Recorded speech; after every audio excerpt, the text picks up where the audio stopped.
Station, this is Houston. Are you ready for the event? Houston, the International Space Station, ready for the event. Go ahead. Bank of Canada, this is Mission Control Houston. Please call station for a voice check. Station, this is Jim Flaherty, Minister of Finance here at the Bank of Canada. How do you hear me? Minister Flaherty, I read you loud and clear. Welcome aboard. Good.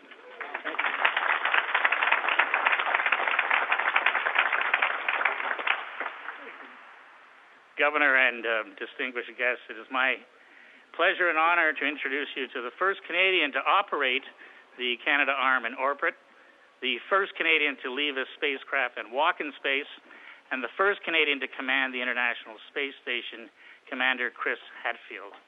Commander, thank you for joining us, and thank you for helping us unveil the new $5 banknote. Well, thank you very much, Minister Flaherty, and Governor Carney as well. And welcome on board to the International Space Station. For the past, almost 5 months, it's been my home away from Earth. I just feel so incredibly privileged to be able to have seen Canada and the world the way you can from here. And from orbit, it's really clear that Canada's internal accomplishments have reached well beyond our extensive frontiers. And these new polymer notes show us the type of thing that we can accomplish when we really put our minds to it. And let me show you an example of how we can reach new heights of innovation. C'est un grand honneur pour moi de participer maintenant au lancement de nouveaux billets canadiens de 5 $ en polymère. On peut, moi peut-être, je peux vraiment dire qu'avec cette nouvelle série de billets, nous avons atteint de nouveaux sommets.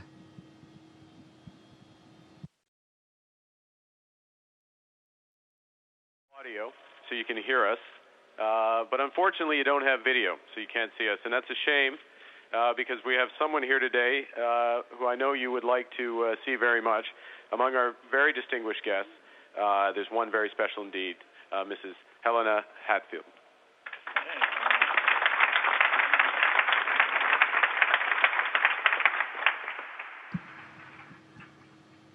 Hi, Elena.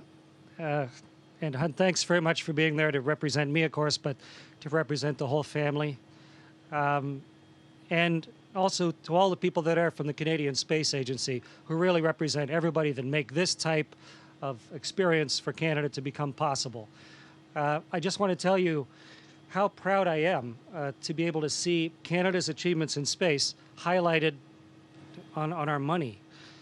To feature Canadarm2 and Dextre for the theme of the $5 note, it really marks Canada's contribution to the International Space Station program, and especially to our longtime area of expertise in robotics.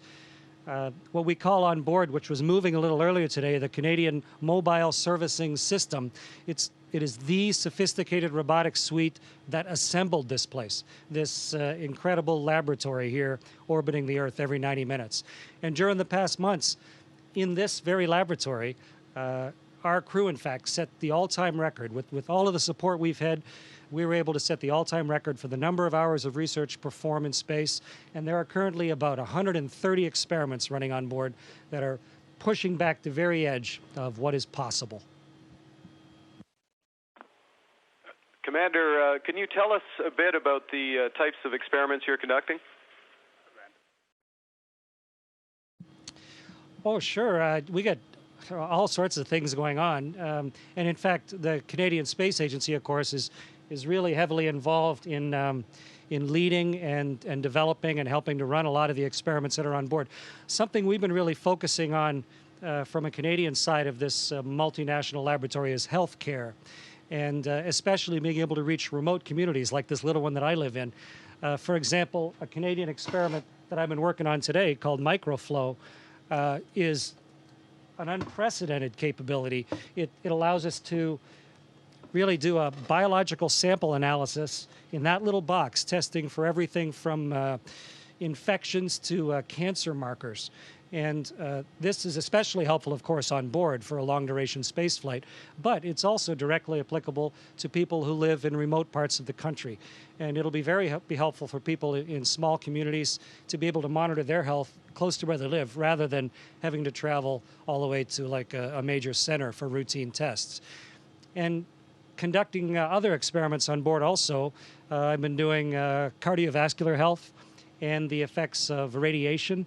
And I really think that Banting and Best, who are featured on the $100 note, would be delighted to see what Canada's involved in, the level of innovation in our research. And today, in fact, the arm was moving. It makes me especially proud to know that our robots are inventing and developing technologies with support from the folks at the agency to refuel failing satellites. And it was only 50 years ago that Canada launched our very first satellite, Alouette. In my lifetime, we've gone from one small satellite to commanding a spaceship. And it's just so much that we've achieved, right from Marc Garneau, of course, through all the people that have flown. Roberta Bondar, Julie Payette, Robert Thirsk, Bob Thirsk, most recent person to live up here, and the other members of the Canadian Space Agency team. And one day, of course, I think David Saint-Jacques is there with you today. He and Jeremy Hansen will have a chance to further push back what is possible for Canadians in Canada. But, you know, looking at the bill, the fact that Canadians themselves were involved in choosing the images that are on this is really heartwarming to me, because I've been so much in the thick of it. These banknotes will remind Canadians every time they buy a sandwich and a coffee and a donut what we are capable of achieving, just looking at it. And the choice sends a message directly to all future engineers and scientists and even astronauts, what is possible when we work together with dedication and collaboration. And Canada built Canadarm2, and Canadarm2 built the International Space Station. So there are really no limits, as evidenced by what we can accomplish as a nation when we work together with a common purpose.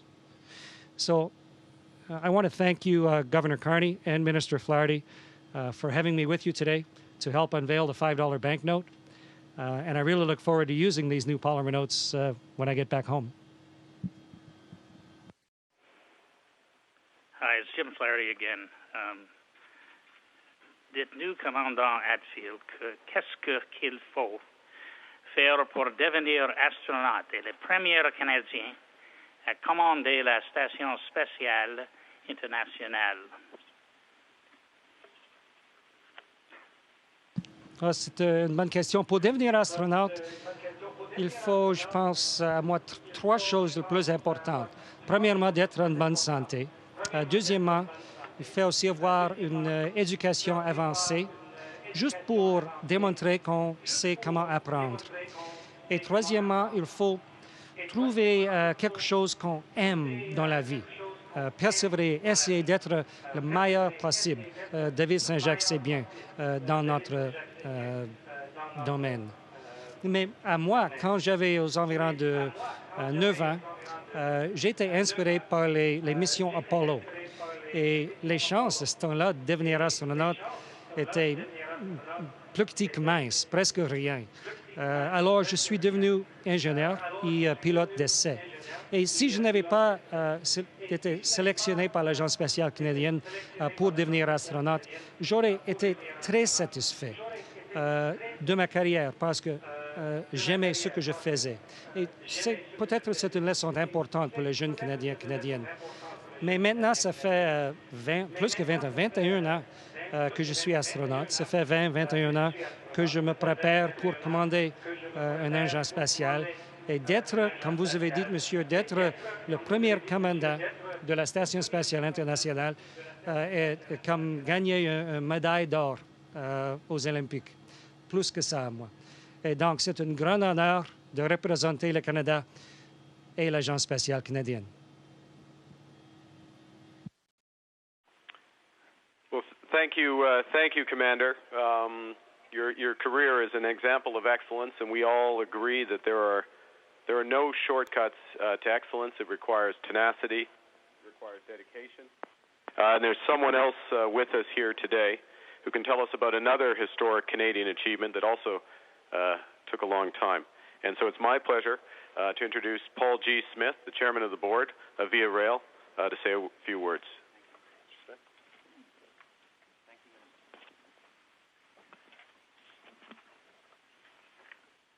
Thank you, Minister Flaherty, Governor Carney, and Commander Hatfield.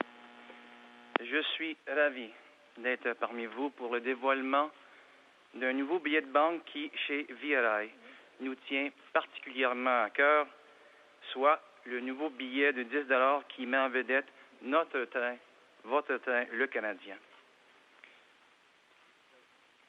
I'm supposed to hold this up, Minister, which I shall do dutifully. Julie, is that what you want? Yeah. Governor Carney, is this what you want? I share Commander Hatfield's sentiment when he says that anything is possible. With hard work and dedication and collaboration, that is true now, but it was also very true in the 1880s with the completion of the world's longest railway of the time.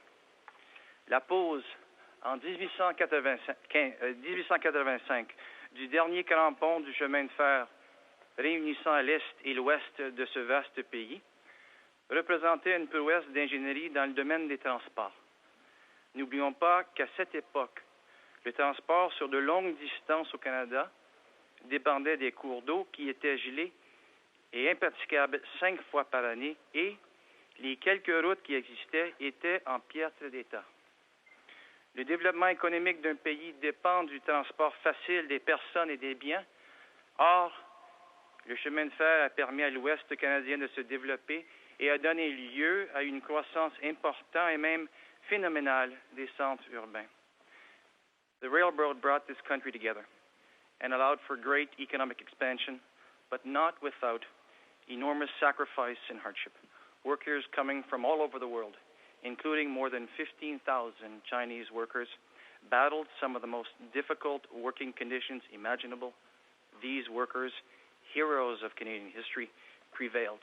And today, with the unveil of this new banknote, we salute their extraordinary achievement.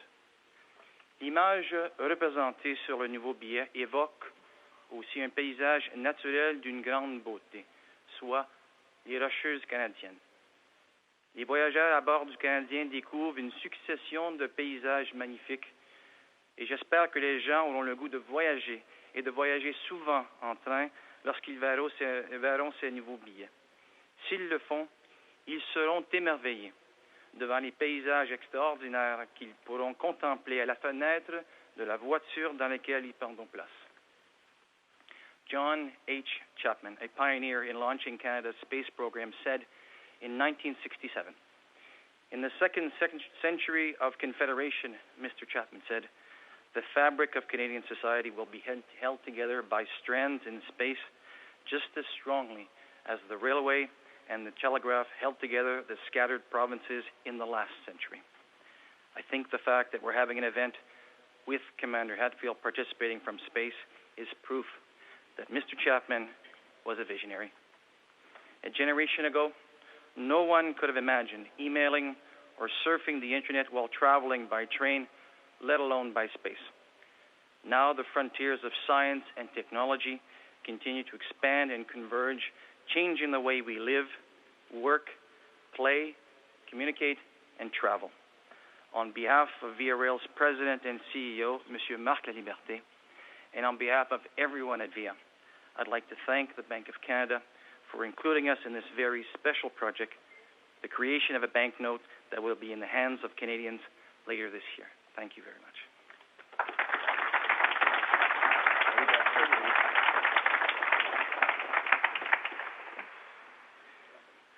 Commandant Hatfield, le moment est venu de vous dire au revoir. Je vous remercie très sincèrement d'avoir pris le temps de vous joindre à nous pour ce dévoilement.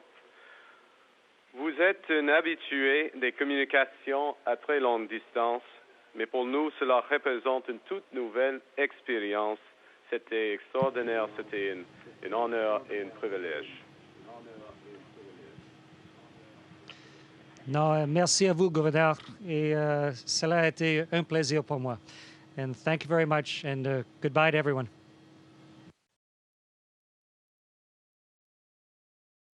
Station, this is Houston ACR. Thank you. That concludes our event. Thank you, Bank of Canada. Station, we are now resuming operational audio communications.